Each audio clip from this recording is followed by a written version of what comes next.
It really depends on how much oil is released and where the oil ends up. But if the oil ends up in a coastal environment, it could stay there for quite some time, and that could have impacts on both the food chains locally and on the people who rely on the food chains for their food resources.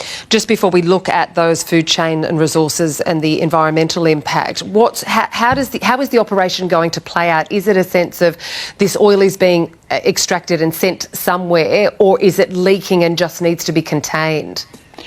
My understanding, and the question is really best for people on the ground in Yemen, but my understanding is right now the oil can still be moved somewhere else, so there's still the chance of averting disaster. The UN Development Programme has warned that this a possible massive spill from the Saper would destroy swathes of marine life in the Red Sea. Can you tell us a little bit about your understanding of what the marine ecological impact would be?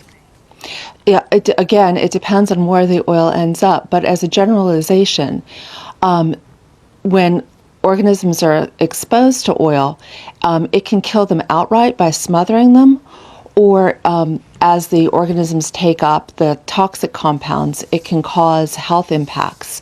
So even plants and animals that don't die right away may experience reproductive declines or changes in their health. We'd be especially worried about the coral, because coral has been shown to recover from oil spills really slowly, and given the pressures of climate change, the reefs in the area may not recover at all.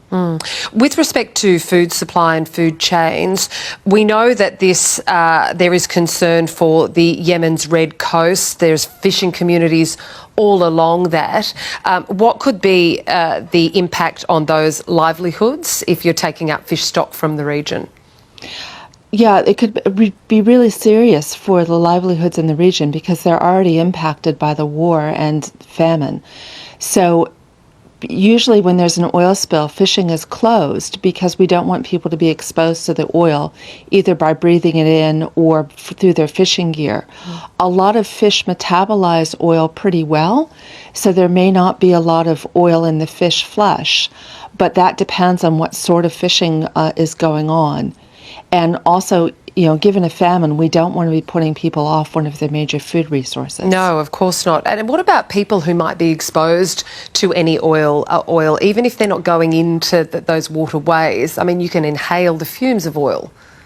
Yeah, usually if you stay away from the cleanup operations, you have a very low chance of that, which is why they usually keep people away.